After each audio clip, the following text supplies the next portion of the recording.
विधानसभा लोकसभा चुनाव के दौरान एक पीठासीन अधिकारी पीआरओ के रूप में कार्य करते हुए मतदान के दौरान कुछ विशेष परिस्थितियों का सामना करना पड़ता है। उस समय हमें क्या करना चाहिए, उन सभी विशेष परिस्थितियों को यदि आप जानना चाहते हैं तो मेरे साथ वीडियो में बने रहिए। नमस्कार दोस्तों, grow with Sanjay YouTube channel में आप सभी का स्वागत है। चुनाव के दौरान की विशेष परिस्थितियों को जानने से पहले यदि आपने अभी तक चैनल को सब्सक्राइब नहीं किया है तो वीडियो के नीचे लाल रंग का सब्सक्राइब बटन दिखाई दे रहा है, उसे दबा दीजिए और बेल आइकन को भी दबा दीजिए, जिससे आने वाले सभी नोटिफिकेशन हैं वो आपको प्राप्त हो सके। तो चलिए शुरू करते हैं। हमें चुनाव के दौरान किन विशेष परिस्थितियों का सामना करना पड़ सकता है। तो हमारे सामने निम्न विशेष परिस्थितियां आ सकती है। मतदान दिवस के दौरान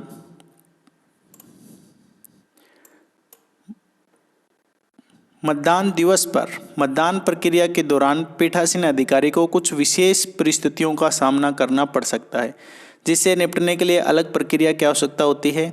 उनमें से कुछ विशेष प्रकरण इस प्रकार है, यानी हमें निम्न प्रकार की जो परिस्थितियां हैं। सबसे पहले मतदान प्रक्रिया का पालन करने से इनकार करना। यदि कोई मतदाता मतदान प्रक्रिया का पालन करने से मना कर दे या दृष्टिहीन और शारीरिक रूप से अशक्त मतदाताओं द्वारा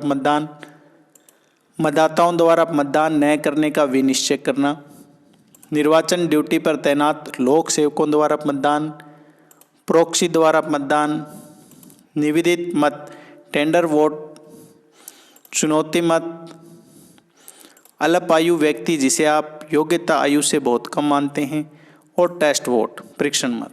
यानी ये परिस्थितियां हमारे सामने मतदान के दौरान आ सकती है। तो इन परिस्थितियों के समय हमें क्या करना है, ये हम इस वीडियो के माध्यम से देखेंगे। तो सबसे पहले है मतदान प्रक्रिया का पालन करने से मना कर देना। यानी ऐसी परिस्थितियां हमारे सामने आ जाए जिसमें मतदान प्रक्रिया का पालन करने से है वो मतदाता मना कर दे। वह मतदाता जो मतदान की निर्धारित प्रक्रिया का अनुपालन नहीं करता है, जैसे अमिट स्याही का निशान लगवाने से इनकार करना, अमिट स्याही लगाने के बाद उसे हटाने की दृष्टि से कोई कृत्य करना, या मतदाता रजिस्टर में हस्ताक्षर या अंगूठे का निशान देने से इनकार करना, अथवा मतदान की गोपनीयता भंग करना आदि को मत देने की अनुमति नहीं दी जाएगी। यानी इनमें से जो भी प्रक्रिया कोई मतदाता अपनाता है तो हमें उसको मतदान करने से मना करना है। पीठासीन अधिकारी यह सुनिश्चित करता है कि मतदाता जिसे मतदान करने की अनुमति दी गई है मतदान केंद्र के अंदर मतदान की पूर्ण गोपनीयता बनाए रखेगा। वह मतदान प्रक्रिया का सख्ती से पालन करेगा। यानी मतदान की गोपनीयता को बनाए रखना बहुत जरूरी है। यदि कोई मतदाता पीठासीन अधिकारी द्वारा जारी की गई चेतावनी के बाद भी मतदान प्रक्रिया का पालन करने से इनकार करता है तो ऐसे मतदाता को मतदान करने की अनुमति नहीं दी जाएगी।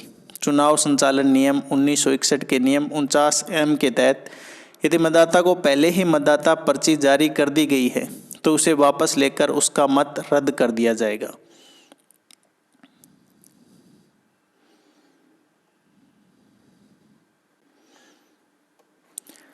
किसी मतदाता द्वारा मतदान प्रक्रिया का उपयुक्त उल्लंघन करने पर उस मतदाता की मतदाता रजिस्टर फॉर्म 17 क में टिप्पणी के कॉलम में मतदान करने की अनुमति नहीं, मतदान प्रक्रिया का उल्लंघन लिखा जाएगा। वह आपके द्वारा उस प्रविष्टि के नीचे अपना पूरा हस्ताक्षर करने होंगे। हालांकि मतदाता रजिस्टर के कॉलम 1 में उस मतदाता या किसी भी उत्तरवर्ती मतदाता की क्रम संख्या में कोई परिवर्तन नहीं किया जाएगा। यानी हमने जो मतदाता पर्ची जिस क्रम की दे दी है मतदाता रजिस्टर 17 क में, आगे जो दूसरा मतदाता आएगा तो उसको नेक्स्ट क्रमांक उसमें देना है, उसमें कोई भी चेंज हमें नहीं करना है क्रमांक के अंदर। दूसरा, दृष्टिहीन और शारीरिक रूप से कमज़ोर मतदाताओं द्वारा मतदान। यानी ऐसे मतदाता जो दृष्टिहीन है और शारीरिक रूप से कमज़ोर है तो उन मतदाताओं द्वारा मतदान। यदि आप इस बात से संतुष्ट हैं कि एक दृष्टिहीन निर्वाचक बीयू या बैलेट यूनिट पर लगे मतपत्र पर चुनाव लड़ने वाले उम्मीदवारों के प्रतीकों को नहीं पहचान सकता है या शारीरिक रूप से अशक्त निर्वाचक उस पर उचित बटन दबाकर अपना मत दर्ज नहीं कर सकता है, तो उसे अपनी पसंद के उम्मीदवार को उसकी ओर से मत रिकॉर्ड करने के लिए अपने साथ कम से कम 18 वर्ष की उम्र का एक साथी, मतदान पहचान पत्र या अन्य कोई वैकल्पिक अधिकृत पहचान पत्र उसके साथ होना चाहिए। मतदान कक्ष में ले जाने की अनुमति दी जाएगी। यानी ऐसा दिव्यांग व्यक्ति जो खुद वोटिंग नहीं कर सकता, तो उसके साथ हमें 18 वर्ष से अधिक आयु का कोई भी एक जो वोटर है जिसके पास मतदाता पहचान पत्र या अन्य कोई दस्तावेज है, तो उसके साथ उसको अनुमत करेंगे। शारीरिक रूप से अक्षम मतदाता जो आसानी से अपनी पसंदीदा चुनाव लड़ने वाले उम्मीदवार के पक्ष में BU नियंत्रण यूनिट पर बटन दबा सकते हैं, उन्हें अधिकृत साथी को मतदान केंद्र में साथ आने की अनुमति दी जानी चाहिए, लेकिन मतदान कक्ष में जाने की अनुमति नहीं दी जानी चाहिए। यानी ऐसा व्यक्ति जो मतदान कक्ष तक आने में असमर्थ है परंतु स्वयं वोट डाल सकता है, तो उसे मतदान कक्ष तक उसका सहयोगी आ सकता है, और जो मतदान कक्ष के अंदर वोटिंग कंपार्टमेंट है वहाँ पर उसको जाने की अनुमति नहीं होगी।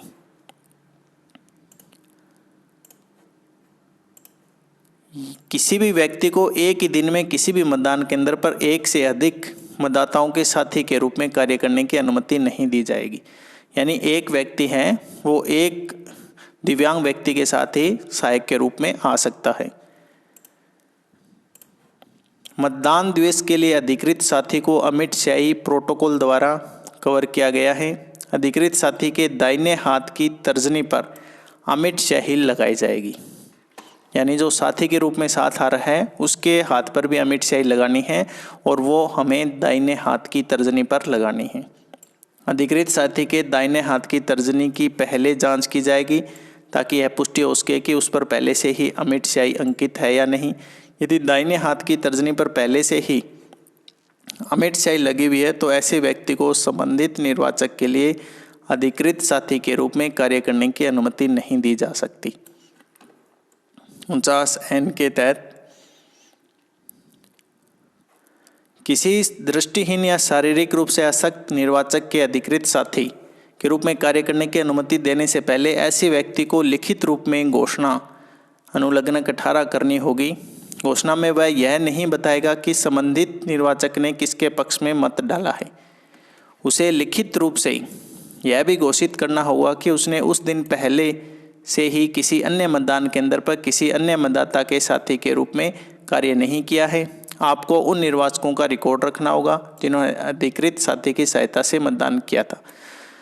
यानी जो साथी आएगा उसको एक घोषणा करनी पड़ेगी कि उसने पहले अन्य किसी भी मतदान केंद्र पर आज की तारीख में है वो मतदान नहीं करवाया, और ऐसे व्यक्ति जिनको सहयोगी के रूप में लाया गया है जिन मतदाताओं के लिए, उनकी रिकॉर्ड है वो हमें रखना होगा। ऐसे सभी मामलों का रिकॉर्ड फार्म 14 क में रखा जाएगा। किंतु ऐसे मामले जहां मतदाता एक अधिकृत साथी को केवल वोटिंग कंपार्टमेंट तक ले गया लेकिन उसने प्रवेश नहीं किया, फॉर्म 14 क में शामिल नहीं किया जाएगा।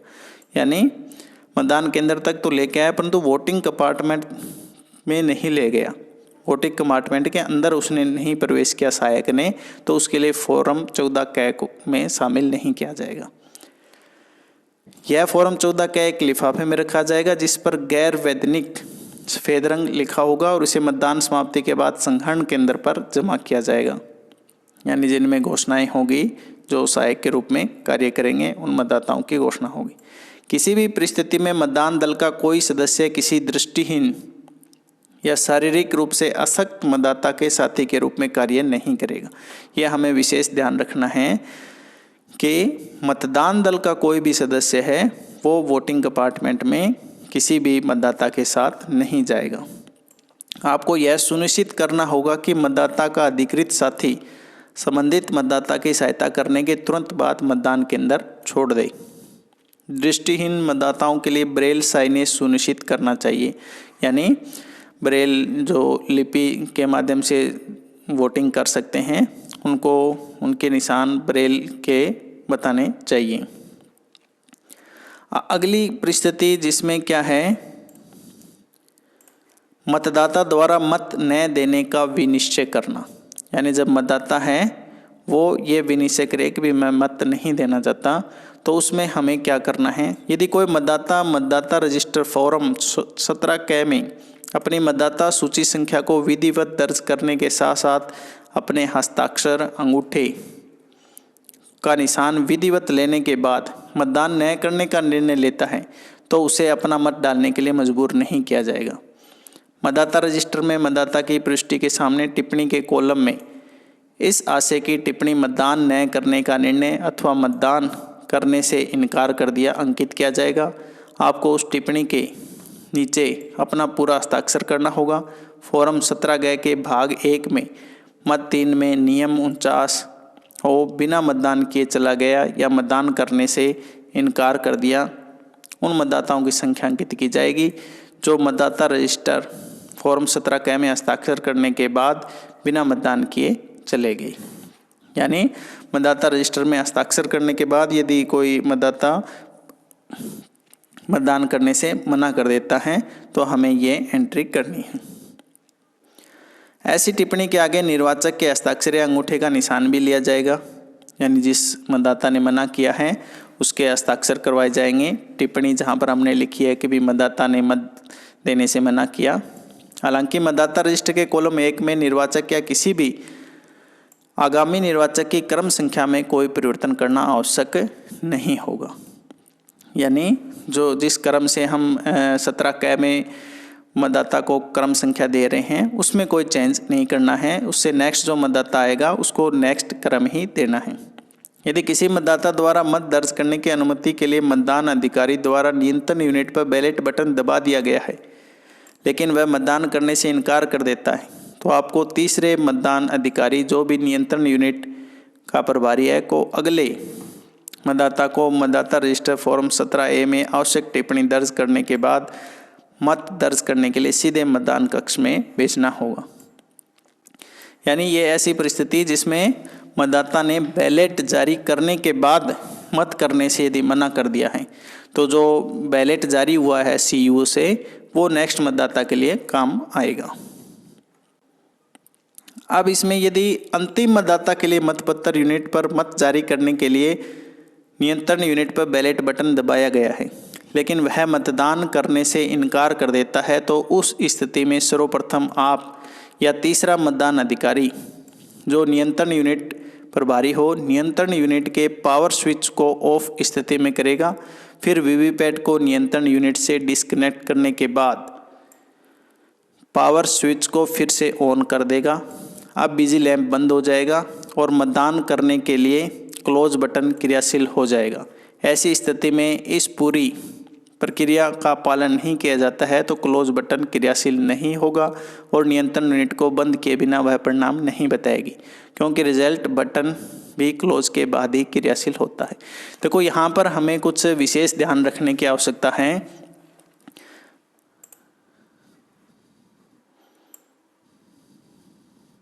यानी जब अंतिम मतदाता है वह मना कर दे कि मेरे को अभी मतदान नहीं करना है, तब उस परिस्थिति में हमें क्या करना है। यदि हमने बैलेट जारी कर दिया है CU से, तो अब अन्य जो बटन जैसे क्लोज बटन है वो काम नहीं करेगा। फिर हमें क्या करना है, CU का जो मेन पावर है स्विच ऑफ करना है और वीवीपैट को हटाना आवश्यक है। यदि हम वीवीपैट को नहीं हटाएंगे और CU का पावर वापस ऑन करेंगे तो वीवीपैट से 7 पर्चियाँ जो निकलती है उसकी सेल्फ चेकिंग की वो वापस निकलेगी। इसलिए हमें पावर ऑफ करने के बाद उसकी जो वीवीपैट की वायर है वो हटानी है, और जब उसको ऑन करेंगे तो बिजी लैंप बंद हो जाएगा और हमें क्लोज बटन है वो शुरू करने के लिए मशीन को आगे कार्रवाई हम कर सकते हैं। अब नेक्स्ट जो है जिसमें हमारे सामने ये परिस्थितियाँ आ सकती है, जिसमें चुनाव ड्यूटी पर तैनात लोक सेवकों द्वारा मतदान। यानी चुनाव ड्यूटी पर जो तैनात है लोक सेवक है वो मतदान यदि करना चाहें तो आमतौर पर किसी भी मतदान कर्मी को उस विधान सभा निर्वाचन क्षेत्र में जहां वह तैनात है या जहां का वह निवासी है या अपने गृह निर्वाचन क्षेत्र में मतदान ड्यूटी नहीं सौंपी जाती है।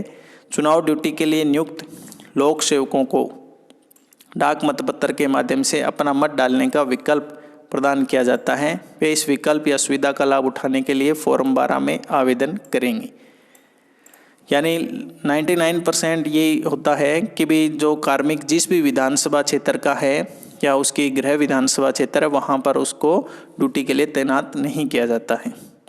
जिला निर्वाचन अधिकारी रिटर्निंग अधिकारी द्वारा मतदान अधिकारियों को नियुक्ति आदेश 2 प्रतियों में जारी करेंगे। आपको पीठासीन अधिकारी के रूप में कर्तव्य का पालन करना होगा।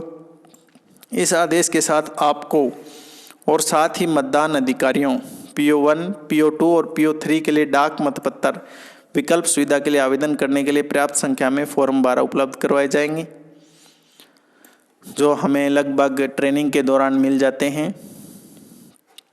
आपको अपनी नियुक्ति आदेश की एक प्रति के साथ रिटर्निंग ऑफिसर RO को संबोधित करके फॉर्म 12 भर के भेजना है। आपके पास अपने भरे हुए फॉर्म 12 को अपने नियुक्ति आदेश की एक प्रति के साथ चुनाव प्रशिक्षण स्थल अधिकृत अधिकारी या नामित काउंटर पर जमा करने का विकल्प है। मतदान कर्मचारियों को डाक मतपत्र जारी होने के बाद रिटर्निंग ऑफिसर उनके मतदान की सुविधा और प्रशिक्षण केंद्रों पर ही मतपत्र और संबंधित कागजात जमा कराने की व्यवस्था करेगा, ताकि आपको मतपत्र को डाकघरों में पोस्ट न करना पड़े। कुछ चुनाव अधिकारियों को उनके गृह निर्वाचन क्षेत्र में तैनात किया जा सकता है, यानी जहां निर्वाचक के रूप में नामांकित हैं। फॉर्म 12 में आवेदन EDC चुनाव ड्यूटी प्रमाण पत्र प्रदान किया जाएगा। वे उस मतदान केंद्र पर EVM या VVPAT के माध्यम से अपना मत डालने के पात्र होंगे। यानी ऐसे कार्मिक जो उसी विधानसभा के हैं और वहां पर चुनाव के लिए ड्यूटी में तैनात कर दिए गए हैं, तो उन्हें EDC जारी किया जाएगा, इलेक्शन ड्यूटी सर्टिफिकेट, यानी चुनाव के दौरान जो अपने कर्तव्यों का निर्वहन करते हुए मतपत्र डालने के लिए, जहां वे मतदान तिथि पर अपने चुनाव कर्तव्य का निर्वहन कर रहे हैं। यदि मतदाता सूची की अंकित प्रति में उनके नाम के आगे EDC की प्रविष्टि होने के बाद उनकी चुनाव ड्यूटी रद्द कर दी जाती है, तो उन्हें अपने मत का प्रयोग करने के अधिकार से वंचित नहीं किया जाना चाहिए। ऐसे व्यक्ति चाहे चुनाव अधिकारी हों या चुनाव ड्यूटी पर मौजूद कोई अन्य लोक सेवक जिन्हें EDC जारी किया गया है, को उस मतदान केंद्र जिसमें वह मतदान करने का हकदार होना चाहिए के अलावा किसी भी मतदान केंद्र पर अपना मत डालने की अनुमति दी जानी चाहिए, जिसमें वह मतदान केंद्र भी शामिल है जहां वह मूल रूप से ड्यूटी के लिए तैनात था। यानी जिनको EDC जारी कर दी है वो मतदान केंद्र जहां पर वो नियुक्त है या अन्य मतदान केंद्र पर उसको EDC डालने के लिए अनुमत किया जाएगा।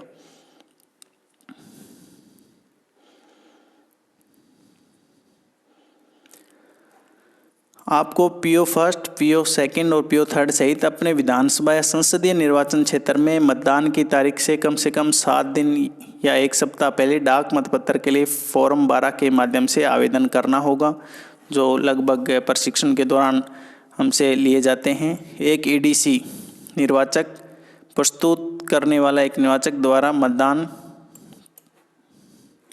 ऐसे निर्वाचक का नाम चिन्हित मतदाता सूची में अंतिम नियमित निर्वाचक के नाम के बाद दर्ज किया जाएगा। इस प्रविष्टि के बाद संबंधित अधिकारी इस मतदाता सूची का मतदाता होगा। अब वह सूची के अन्य मतदाताओं की तरह अपना मत देगा। मतदाता पहले मतदान अधिकारी के पास जाएगा, जो मतदान अभिकर्ताओं को इस मतदाता के बारे में जानकारी देगा। दूसरा मतदान अधिकारी मतदाता रजिस्टर फॉर्म 17 में मतदाता का विवरण निम्नानुसार दर्ज करेगा। उदाहरण के लिए मतदाता का नाम मुकेश है, तो मतदाता सूची की भाग संख्या 32 है, क्रम संख्या 625 है, तो मतदाता रजिस्टर फॉर्म 17 के दूसरे कॉलम में प्रविष्टि इस प्रकार से होगी 625/32/AC नंबर, यानी जो भी अकाउंट AC जो विधानसभा नंबर है वो वहाँ पर लिखा जाएगा।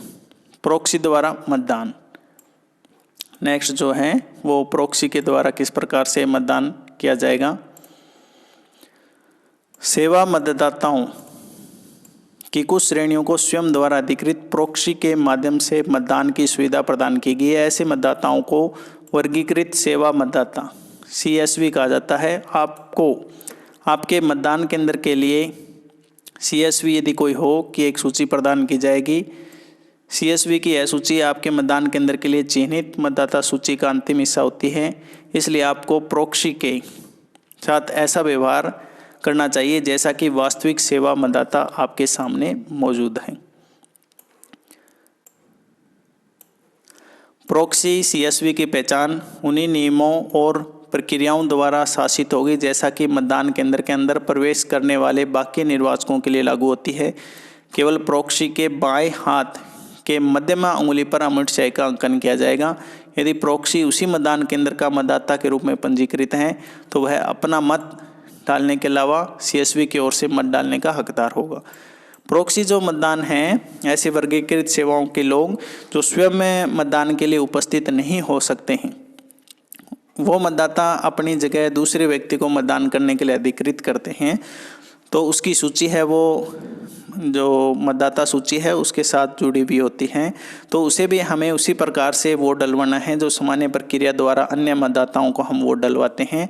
परंतु उसमें एक ध्यान रखना है, उसके बाएं हाथ की मध्यमा अंगुली पर अमिट शाही लगानी है, क्योंकि वो उसी बूथ का भी मतदाता हो सकता है। तो जब वह स्वयं वोट डालेगा तो उसके बाएं हाथ की तर्जनी पर अमिट शाही लगाई जाएगी, परंतु वो प्रॉक्सी के रूप में यानी किसी दूसरे व्यक्ति के लिए वो वोट डाल रहा है तो उसके लिए बाएं हाथ की मध्यमा पर उसकी स्याही लगाई जाएगी। प्रॉक्सी के मामले में मतदाता रजिस्टर फॉर्म 17 कह के दूसरे कॉलम निर्वाचकों की क्रम संख्या के लिए में दर्ज की जाने वाली संख्या CSV सूची में आवंटित उसी क्रम संख्या होगी। इस संख्या को मतदाताओं की क्रम संख्या से अलग करने के लिए अक्सर PV प्रॉक्सी वोटर का संक्षिप्त नाम को ब्रैकेट के अंदर प्रत्यय के रूप में रखा जाना चाहिए। उदाहरण के लिए मान लीजिए एक प्रॉक्सी मतदाता CSV सूची के क्रम संख्या 1 पर है, उसके मामले में फॉर्म 17 कह के कॉलम 2 में दर्ज की जाने वाली संख्या 1 PV होगी प्रॉक्सी वोटर। इसी तरह SL नंबर 5 पर एक प्रॉक्सी मतदाता CSV सूची में 5 PV इत्यादि के रूप में दर्ज किया जाएगा। तो यानी जितने भी सीरियल नंबर पे होगा वो नंबर नोट करना है और ब्रैकेट में PV लिखना है प्रॉक्सी वोटर। नेक्स्ट जो है निवेदित मतपत्र, टेंडर वोट जिसको कहते हैं। यदि टेंडर वोट हमारे सामने आता है तो हमें उसमें क्या कार्रवाई करनी है। ऐसी संभावना है कि कोई व्यक्ति चिन्हित मतदाता सूची में किसी निर्वाचक के नाम पर मत डालना चाह सकता है। वह वास्तविक निर्वाचक हो सकता है, यह त्रुटि या गलती का मामला है, या एक दुर्लभ उदाहरण में यहाँ तक कि एक प्रतिरूपणकर्ता जिसका मत PO फर्स्ट चिन्हित मतदाता सूची का जो संरक्षक होता है द्वारा चिन्हित मतदाता सूची में दर्ज की गई मार्किंग के अनुसार पहले ही डाला जा चुका है। आपको चिन्हित मतदाता सूची में पहले से ही टिक किए गए ये दावा किए गए नाम के संदर्भ में उस व्यक्ति के पहचान के बारे में पूरी तरह से संतुष्ट होना चाहिए। उसमें समर्थन में प्रस्तुत किए गए पहचान दस्तावेजों के प्रकाश में गहन क्रॉस क्वेश्चन के माध्यम से उपयुक्त प्रक्रिया के अंत तक यदि आप निर्वाचक की पहचान के बारे में आश्वस्त हो जाते हैं तो आपको उसे निवेदित मतपत्र के माध्यम से मतदान करने की अनुमति देनी चाहिए। निवेदित मतपत्र या टेंडर वोट उसमें परिस्थिति बनती है जब कोई मतदाता आता है और मतदाता सूची में उस मतदाता क्रमांक से पहले ही कोई अन्य व्यक्ति है वो मतदान कर चुका होता है, तो उसमें हमें जो वास्तविक मतदाता यदि आया है तो उसकी पहचान से संतुष्ट होने के बाद उसको टेंडर वोट या निवेदित मतपत्र हमें जारी करना है। लेकिन किसी भी परिस्थिति में आपको उसे EVM VVPAT मशीन के माध्यम से मतदान करने की अनुमति नहीं देनी चाहिए। ऐसे मत को टेंडर मत कहा जाता है। इसमें यहाँ पर विशेष हमें ध्यान रखना है, उस वोटर को हमें बैलेट पेपर देना है, EVM में उसका बिल्कुल भी वोट नहीं डलवाना है। ऐसी स्थिति में EVM के BU में उपयोग किए जाने वाले मतपत्र के समान 20 अतिरिक्त मतपत्र निवेदित मतपत्र के रूप में उपयोग के लिए रिटर्निंग अधिकारी द्वारा दिए जाएंगे। यदि निवेदित मतपत्रों की आवश्यकता 20 से अधिक है तो पीठासीन अधिकारी की मांग पर केवल संबंधित सेक्टर अधिकारी सेक्टर मजिस्ट्रेट के माध्यम से रिटर्निंग अधिकारी द्वारा पूरी की जाएगी। मतदान के लिए निर्वाचक को निवेदित मतपत्र सौंपने से पहले आपको मतपत्र के पीछे अपने हाथ से निवेदित मतपत्र शब्द लिखना होगा यदि पहले से मुहर न लगी हो। यदि उसके ऊपर टेंडर वोट की मुहर लगी हुई है तब तो ठीक, यदि टेंडर वोट की मुहर नहीं लगी हुई है तो हमें उसके पीछे निवेदित मतपत्र या टेंडर जो वोट है वो लिखना है।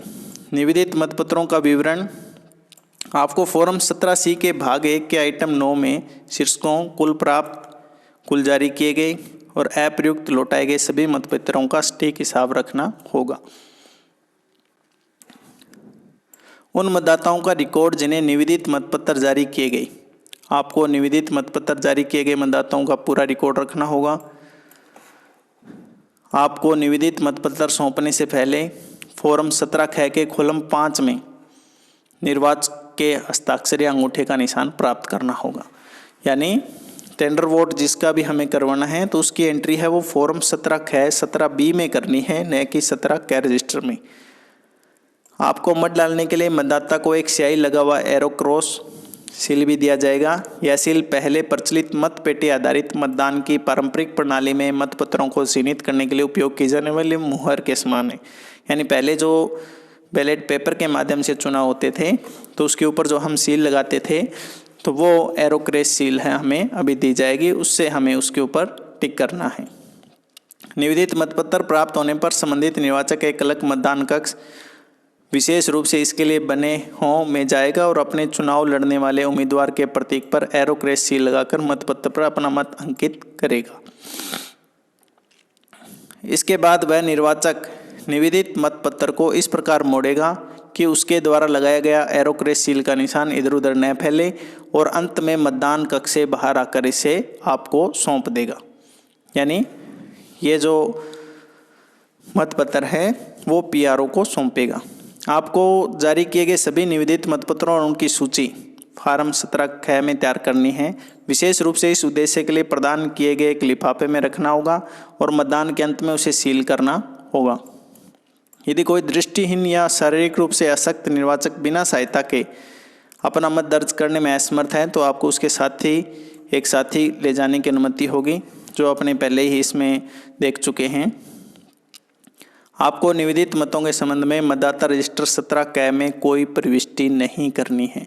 यहाँ हमें एक विशेष ध्यान रखना है, जिसमें हम सामान्य मतदाता के लिए 17 में जो प्रविष्टि करते हैं, निवेदित मतपत्र के लिए हमें 17 में 17B में उसकी एंट्री करनी है। नेक्स्ट है चुनौती मत, मतदाता की पहचान को चुनौती। यानी जो मतदाता मत डालने के लिए आया है, यदि पोलिंग एजेंट मतदाता की पहचान को चुनौती देता है कि यह वह व्यक्ति नहीं है जो मतदाता सूची में दर्ज है, तो उसके संबंध में हमें क्या करना है।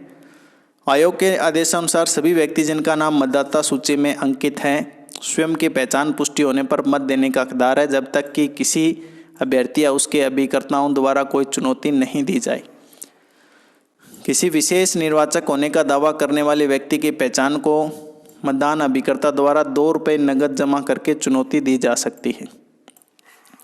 यानी चुनौती के समय हमें एक विशेष उनको पोलिंग एजेंट को बताना है कि चुनौती है वो पीओ फर्स्ट के पास जब तक मतदाता है तभी दी जा सकती है। यदि पीओ फर्स्ट से क्लियर होकर पीओ 2 के पास मतदाता पहुंच जाता है तो उसको चुनौती नहीं दी जा सकती, और चुनौती के लिए 2 रुपये नगद जमा करवा के ही चुनौती दी जा सकती है।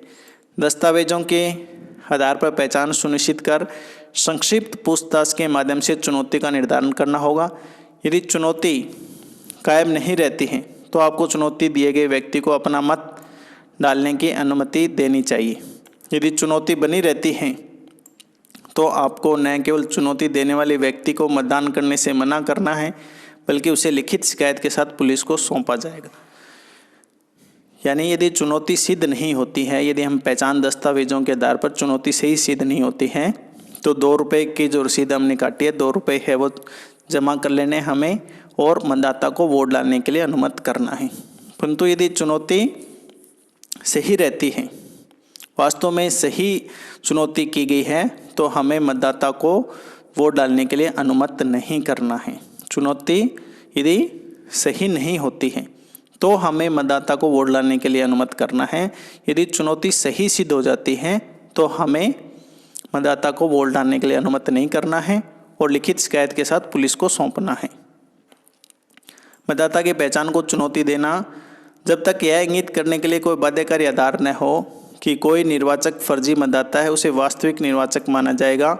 आपको ऐसे किसी भी मामले का निर्धारण संक्षिप्त जांच के माध्यम से ही किया जाएगा।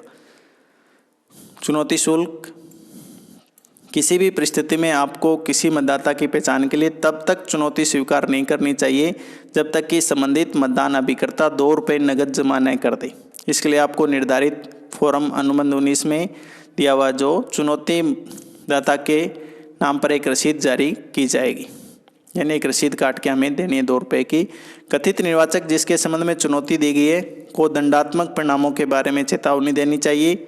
इसके बाद आपको चिन्हित मतदाता सूची में दावा किए जा रहे निर्वाचक से संबंधित प्रत्येक पृष्ठि को क्रम से पढ़ना होगा और अनुमानित निर्वाचक को चुनौती देनी होगी कि क्या वह उससे संबंधित हैं, और अंत में चुनौती वाले वोटों की सूची फॉर्म 14 में उसका नाम और उसका पता दर्ज कर उस पर हस्ताक्षर या अंगूठे का निशान लगाने के लिए कहें। यदि वह अनुपालन करने से इनकार करता है तो आप उसे मत देने की अनुमति नहीं देंगे।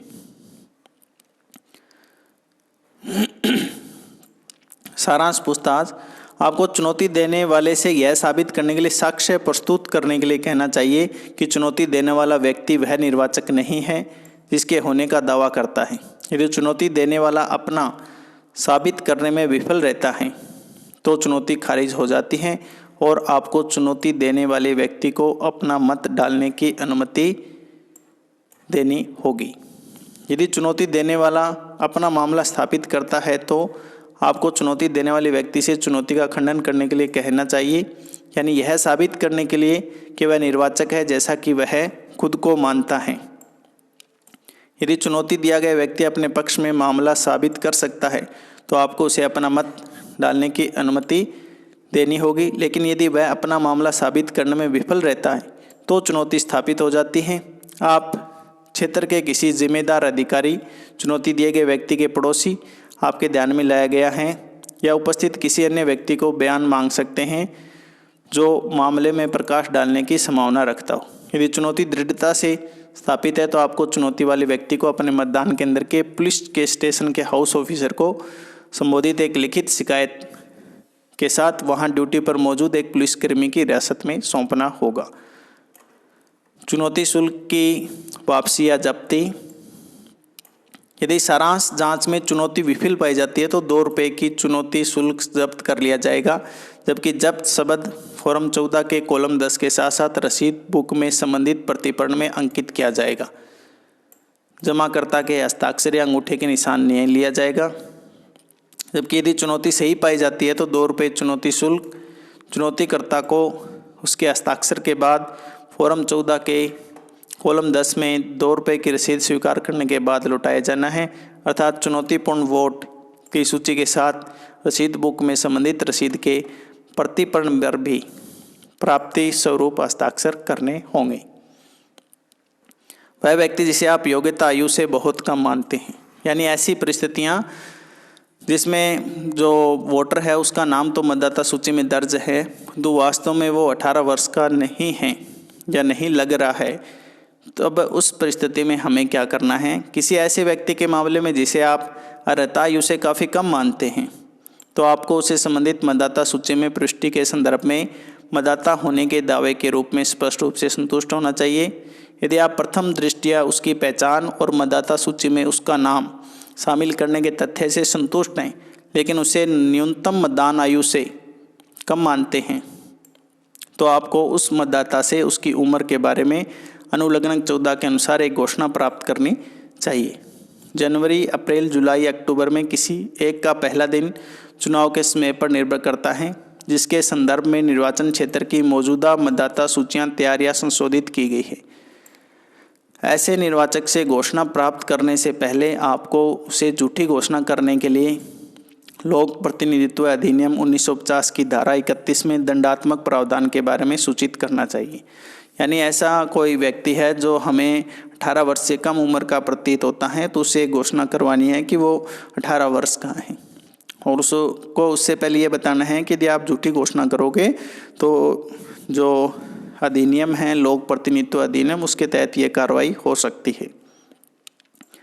आपको उन मतदाताओं की एक सूची भी तैयार करनी चाहिए जिनसे आपको अनुलग्न 15 के भाग 1 में ऐसी घोषणाएं प्राप्त की है।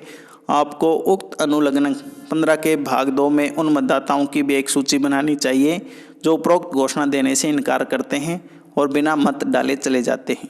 मतदान समाप्ति के बाद उपयुक्त सूची और घोषणाओं को एक अलग लिफाफे में एक साथ रखना चाहिए। नेक्स्ट है परीक्षण मत, टेस्ट वोट। ऐसी परिस्थिति यदि कोई मतदाता नियम 49 MA 49 MA के तहत अपना मत दर्ज करने के बाद आरोप लगाता है कि वीवीपैट द्वारा उत्पन्न पेपर स्लिप में उसने जिसे मत दिया था उसके अलावा किसी अन्य उम्मीदवार का नाम या प्रतीक दिखाया गया है, तो पीठासीन अधिकारी नीचे उल्लिखित चरणों का पालन करेगा। यदि यानी व्यक्ति ने वोट डालने के बाद ये कहा है कि भी जिस व्यक्ति को मैंने मतदान किया है वीवीपैट में जो स्लिप निकली है वो उस व्यक्ति से संबंधित नहीं है, तब हमें इस प्रक्रिया को अपनाना है।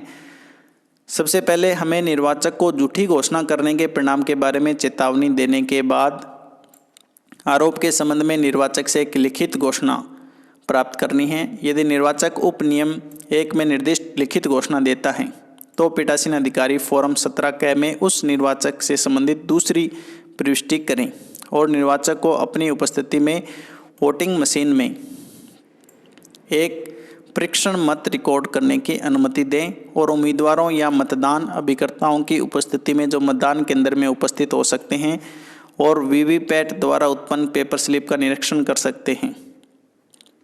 यानी यदि उस व्यक्ति से हमें घोषणा लेनी है कि वो उसने जो वोटर स्लिप देखी है वो उस उम्मीदवार की नहीं है जिसको उसने वोट दिया है, तो उसे सबसे पहले यदि झूठी घोषणा करता है तो उसके संबंध में जो सज़ा है उसके बारे में बताना है, जो भी प्रावधान है। और उसके बाद यदि वह घोषणा करता है तो उसे अन्य पर्ची जारी करनी है और 17 क जो अपना फॉर्म है मतदाता रजिस्टर उसमें उसकी नेक्स्ट एंट्री है वो करनी है। और मतदान केंद्र पर उपस्थित जो मतदान अभिकर्ता है या जो मतदान दल के साथी हैं उनके सामने एक टेस्ट वोट उसमें करवाना है। यदि आरोप सही पाया जाता है तो पीठासीन अधिकारी तुरंत रिटर्निंग अधिकारी को तथ्यों की रिपोर्ट करेगा, उस वोटिंग मशीन में वोटों की आगे की रिकॉर्डिंग रोक देगा और रिटर्निंग अधिकारी द्वारा दिए गए निर्देश के अनुसार कार्य करेगा। यानी जब हम टेस्ट वोट डलवा के देखते हैं तो वास्तव में यदि सही होता है कि भी किसी दूसरे व्यक्ति को वोट जा रहा है तो तुरंत ही मतदान रोक देना है और रिटर्निंग अधिकारी को हमें सूचना करनी है। हालांकि यदि आरोप गलत पाया जाता है तो उपनियम 1 के तहत उत्पन्न पेपर स्लिप उपनियम 2 के तहत निर्वाचक द्वारा दर्ज किए गए परीक्षण मत से मेल खाती है तो पीठासीन अधिकारी उस पर एक टिप्पणी करेगा और फॉर्म 17 क में उस निर्वाचक से संबंधित दूसरी प्रविष्टि के सामने जिसमें उस उम्मीदवार की क्रम संख्या और नाम का उल्लेख करें जिसके लिए ऐसा परीक्षण मत दर्ज किया गया है। ऐसी टिप्पणियों के नीचे सामने उस निर्वाचक के हस्ताक्षर या अंगूठे का निशान प्राप्त करेगा। फॉर्म 17 ग के भाग 1 में आइटम 5 में ऐसे परीक्षण मत के संबंध में आवश्यक प्रविष्टियाँ की जाएगी। यानी यदि गलत पाया जाता है आरोप तो 17 क में जो हमने दूसरी एंट्री उस मतदाता के लिए की है तो उसके सामने जिस उम्मीदवार को वोट डाला है उसकी क्रम संख्या वहां पर नोट करनी है और मतदाता के हस्ताक्षर करवाने हैं। और फॉर्म 17 ग में जो 5 नंबर आइटम है वहां पर उसकी एंट्री करनी है क्योंकि वो एक मत है वो वहां पर कम हो जाएगा जो टेस्ट वोट हमने डाला है। तो इस प्रकार हमने देखा कि मतदान के दौरान हमारे सामने किस किस प्रकार की परिस्थितियां उत्पन्न हो सकती है। तो आशा करता हूं आपको वीडियो पसंद आया है। यदि वीडियो आपको अच्छा लगा है तो वीडियो को लाइक कीजिए, शेयर कीजिए और कमेंट बॉक्स में अपने कमेंट अवश्य लिखिए। यदि किसी भी प्रकार की आपकी क्वेरी है तो आप कमेंट बॉक्स में लिख सकते हैं। यदि आपने अभी तक चैनल को सब्सक्राइब नहीं किया है तो वीडियो के नीचे लाल रंग का बटन दिखाई दे रहा है, वहां पर आप क्लिक कीजिए और चैनल को सब्सक्राइब कीजिए। साथ ही वहां पर उपस्थित बेल आइकन को भी दबा दीजिए जिससे आने वाले नेक्स्ट वीडियो हैं उसके संबंध में आपको सारी जानकारी तुरंत मिल सके। धन्यवाद।